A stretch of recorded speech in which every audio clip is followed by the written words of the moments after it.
estudante, sejam todos bem-vindos. Hoje nós vamos falar um pouco sobre o conteúdo que nós estamos abordando nesse período referente aí ao RE1, né, o Roteiro de Estudos Orientados número 1, tá? Eu lembro sempre que o livro que nós estamos utilizando como referência é o livro do James Stewart, o livro de cálculo, volume 1, oitava edição. Esse livro aí você consegue acessá-lo de forma virtual pelo acesso da biblioteca da universidade, tá? Com o seu login e senha, você entra lá na biblioteca, a gente já mostrou isso em outros vídeos, você consegue ter acesso ao livro. Então eu vou direto aqui, nós estamos trabalhando nesse período, né, nessa quinzena, com quatro sessões, né, do capítulo 2. Então são as sessões 2.1, 2.2, 2.3, a 2.4 ficou como opcional, né? Vale a pena dar uma lida também, mas é a definição mais formal aí de limite. E a 2.5, tá? Nós vamos falar nesse vídeo especificamente sobre alguns exercícios lá da parte de revisão. Então a gente vai começar a falar sobre o conteúdo, mas abordando aqui esses exercícios da parte de revisão. Eu lembro que no nosso canal a gente já tem vários vídeos onde nós fizemos resolução de exercícios de cada uma dessas sessões, tá? E nós colocamos isso lá no campus virtual para você acompanhar. Então vale a pena você dar uma olhada nesses vídeos antes, inclusive, de acompanhar o desenvolvimento do que vamos fazer agora, tá bom? Então vamos lá, exercícios ali, a verificação de conceitos, né? Veja que é um resumo ali, né? Essa parte ali é um resumo de tudo o que você deve ter visto nesse capítulo, tá certo? Então, exercício número 1 ali, ó. O que significa cada um daqueles símbolos ali, né? Veja que o que ele está falando aqui é sobre a leitura, né? Sobre como você faz a notação, né? do limite, né? Então, inicialmente aqui a letra A gente lê como sendo o limite de f de x quando x tende a é igual a L, quer dizer, quando o x se aproxima de A, o f de x se aproxima de L, né? O valor do f de x se aproxima de L. De forma mais precisa um pouco, né? Quer dizer, eu consigo deixar o f de x tão perto de L quanto eu queira, desde que eu deixe o x perto do A o suficiente, tá certo? Então, limite de f de x igual a L quando x tende a A, essa também é uma leitura, né?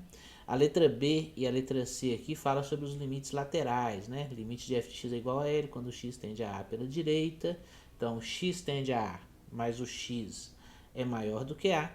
E a letra C, x tendendo a A pela esquerda, né? O x tende a A, mas é menor do que o A.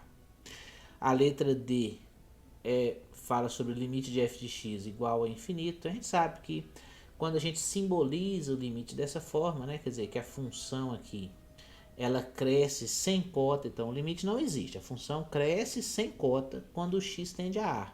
Aí a gente simboliza como sendo o limite igual a infinito, para dizer que ela cresce sem cota, tá bom? E, por fim, a letra E, limite de f de x igual a L, quando o x tende a infinito, quer dizer, quando você aumenta o valor de x. Sem cota, né? Sem um limite, você aumenta ele indefinidamente, aí a função ela tende a ir para L, né? Ela tende a se aproximar do valor L. Ele pede para você fazer esboço dessas situações. Para isso, a gente vai fazer aqui, a gente vai pegar na nossa lousa aqui e fazer alguns esboços aqui, mas eles ficam meio grosseiros, tá? Porque a gente tenta fazer a mão livre, mas eu vou tentar assim mesmo, né? Então, eu vou colocar um eixo aqui para a gente poder ter uma referência, e aí eu vou fazer assim, ó. Deixa eu ver aqui, isso, tá certinho com a caneta.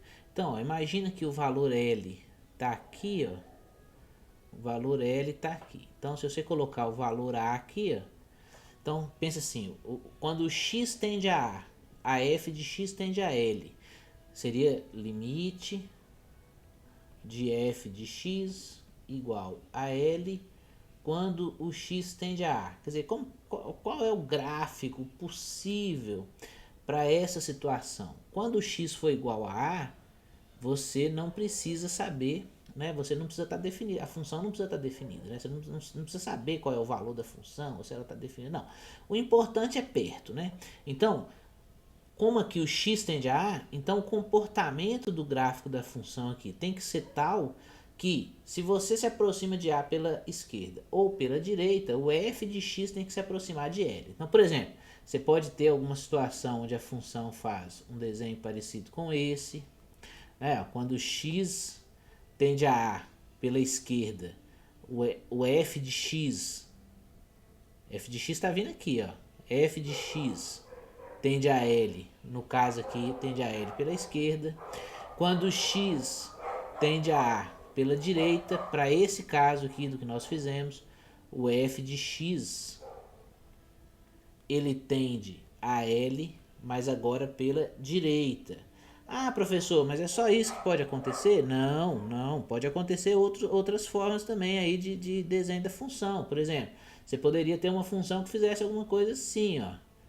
E aí fica ao contrário, né? Quer dizer, quando o x tende a A pela esquerda, o f de x tende a L pela direita. Quando o x tende a A pela direita, o f de x tende a L pela esquerda. E você poderia ter outras coisas também, né? Você poderia ter alguma coisa assim, ó. Né? Quando o x tende a A pela direita ou pela esquerda, o f de x tende a L pela direita. E de forma, né, de forma análoga, né, você pode ter um comportamento assim também, né? Quando o x tende a A pela direita ou pela esquerda, o f de x tende a L pela esquerda. Essas seriam algumas das possibilidades, né? Você poderia ter também, e aí eu vou fazer mais um aqui, porque acho que é importante fazer nesse momento. Então eu vou fazer outro gráfico aqui, ó. Colocar os eixos, né? Vou colocar os eixos, vou seguir a mesma ideia, vou colocar o L. Vou colocar o L aqui, ó. E vou falar assim, ó, imagine que o x, que o limite, né? Você escreve assim, ó, limite de f de x tende a L quando o x tende a infinito. Então, um gráfico possível para isso seria alguma coisa assim, ó. Tá vendo? O traço do gráfico ele vai se aproximando da reta y igual a L quando o x aumenta. Ah, mas só pode ser desse jeito? Não, pode ser por aqui também. Pode se aproximar aqui por cima também, ó. Mas quando o x tende a mais infinito. Tá certo? Então seriam essas possibilidades. Os outros eu vou deixar para você pensar um pouco a respeito aí sobre como poderia ser esses esboços, tá? Mas tente fazer, tente resolver, é um exercício muito importante para você verificar aí se você está entendendo o que está acontecendo, tá bom? O exercício número 2, ele pede para você descrever as situações nas quais um limite pode não existir, né? Então, quando que o limite não existe? O limite não existe quando você tem, por exemplo, deixa eu pegar aqui o nosso traço aqui, né? Então, por exemplo, vou fazer o gráfico, né? Vou fazer o gráfico aqui, que ajuda, né? Ajuda bem. Então, vou colocar aqui o gráfico, vou colocar aqui o gráfico. Então, por exemplo, imagine que você tem uma função assim, ó. Assim, aí aqui eu vou colocar o L, e aí aqui, ó, ele pega e dá um salto assim, ó. E aí a função continua assim, ó. Essa é o f de x. Então, a pergunta aqui eu vou pôr A. A pergunta é: qual é o limite de f de x quando o x tende a A? Bom, ele não existe. Ele não existe. Por que ele não existe? Bom, não existe porque quando você se aproxima de A pela esquerda, o f de x se aproxima de L. Mas quando você se aproxima de A pela direita, o f de x não se aproxima de L. Não se aproxima de L. Ele se aproxima de outra coisa aqui, que pode ser, por exemplo, um M aqui, né? Um M. Mas esse salto aqui, ó, esse salto indica que o limite não existe. Por outro lado, o limite, quando f de x tende a A pela esquerda, ele existe, é L. E o limite, quando x tende a A pela direita de f de x, ele também existe. A direita, ele é M. Então, os limites laterais existem, mas o limite da função não existe, porque os limites laterais são diferentes, né? Outra possibilidade seria, né? Vamos colocar outro gráfico aqui também, né? Seria se você tivesse alguma coisa assim, ó. Imagine...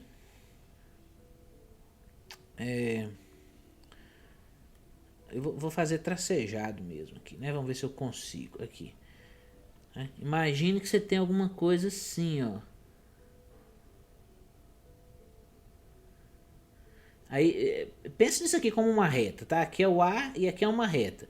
E aí você tem a função fazendo assim, ó. A hora que ela se aproxima do A, aí o f de x aumenta sem cota. Ou então, isso quando ele se aproxima do A pela esquerda. Ou então, quando ele se aproxima do A pela direita, a função diminui sem cota. Então, ó, esse lado de cá, a gente está simbolizando o limite de f de x igual a mais infinito quando x tende a A. Então, o limite não existe. Esse lado de cá, a gente está dizendo que o limite de f de x, a gente denota, né, essa situação quando x, aqui é quando x tende a A pela esquerda, aqui quando x tende a A pela direita, é menos infinito, né? Então, quando a função cresce sem cota, quando você tem um salto da função no x igual a A, e o outro caso é o exemplo que está lá no texto do seno de π sobre x, por exemplo, porque daí a função ela varia muito isso quando o limite tende a zero, né? Quando o x tende a zero. Aí ela varia muito perto do zero, então ela não está indo para a função, o valor de f de x não tende a nenhum valor, porque ele está variando muito entre menos 1 e 1. Então também não tem limite, tá certo? Limite não existe nesse caso também, tá bom? Então esse aí eu deixo para você olhar lá no texto, para você poder ilustrar direitinho o que está falando, tá certo? Penso que são só esses casos, né? Acho que eu não deixei passar nenhum, não. Se eu tiver deixado passar algum, coloque lá no fórum, liste lá no fórum qual que eu deixei passar para a gente poder conversar a respeito, tá bom?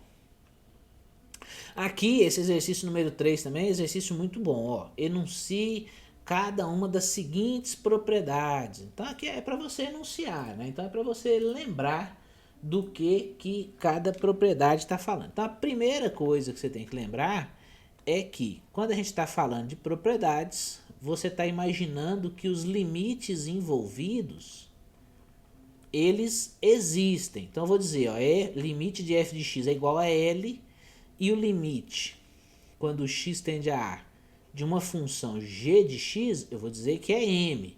Aí quais são as propriedades? Primeiro, o limite da soma,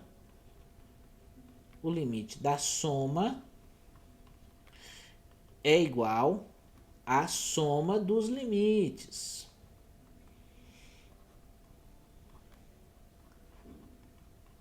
O limite da soma é igual à soma dos limites.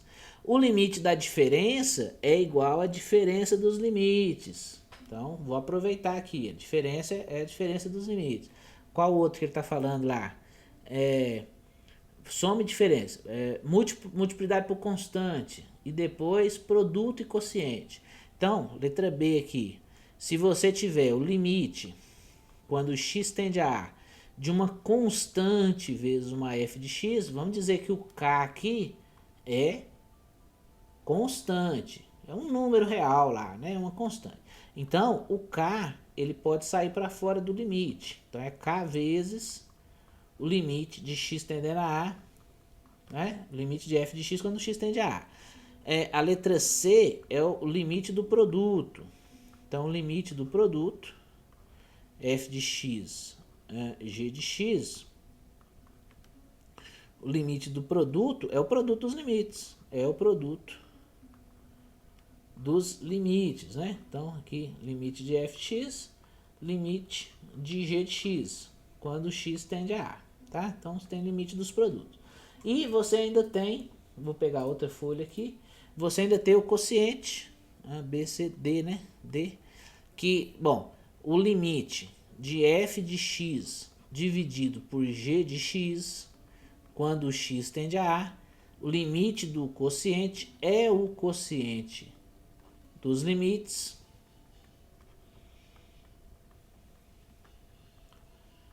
e isso se, né, o limite do que está no denominador não é zero, né? Não é zero. Qual mais que tinha lá? Bom, e aí tem a propriedade da potência e a propriedade da raiz, né? Então vamos fazer lá a propriedade da potência. Ele diz que o limite, quando o x tende a f de x elevado a um número natural, n, você pode colocar o n para fora aqui, e calcular o limite do f de x e depois elevar tudo a n, né? E, finalmente, se você tiver o limite, quando x tende a A, da raiz, e aqui é a raiz enésima, né, de f de x. Aí, então, isso aqui pode ser raiz enésima do limite, quando x tende a A, f de x. Mas aqui você tem que ter um cuidado, né? Aqui você tem que ter um cuidado, porque aqui o n, né, o n, ele pode ser ímpar. No caso aqui nós estamos falando de número, número natural ímpar, né? Inteiro, positivo, ímpar, né? Pode ser ímpar e aí não tem problema do sinal aqui, né? Tanto faz ser o limite de f de x ser positivo ou ser negativo, está tudo certo. Agora, se n é par, se n é par, então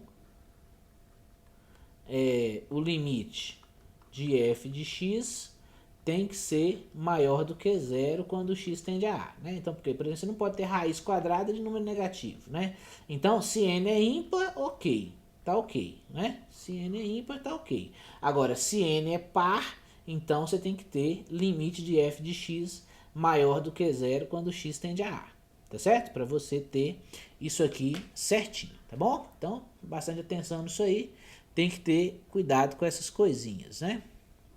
Vamos voltar aqui no nosso, nos nossos exercícios. Aqui ele fala sobre o limite do confronto, né? Quer dizer, o que afirma o teorema do confronto, não é o limite, é o teorema do confronto.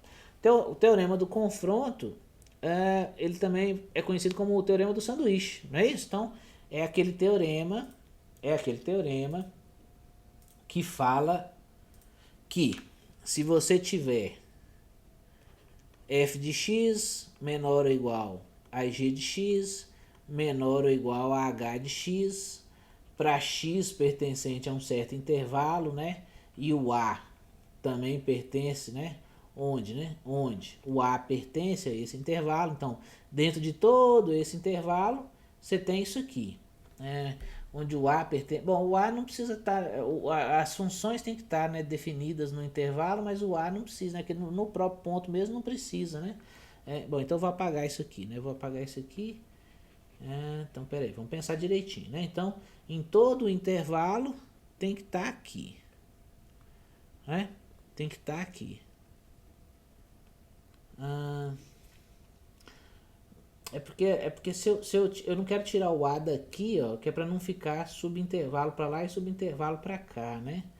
Bom, tudo bem. Eu vou escrever aqui lá, onde o A pertence ao intervalo. Mas aqui, lembre-se que sempre que a gente está falando de limite, o limite no A mesmo, ele não importa. O que importa é perto. Tá certo? O que importa é perto.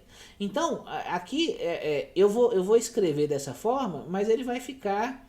não vai ficar tão preciso quanto o teorema lá. Depois a gente pode até ler o teorema lá, só para a gente poder ter certeza. Aí a gente vê como que o cara... como que o autor faz a exclusão desse caso, né?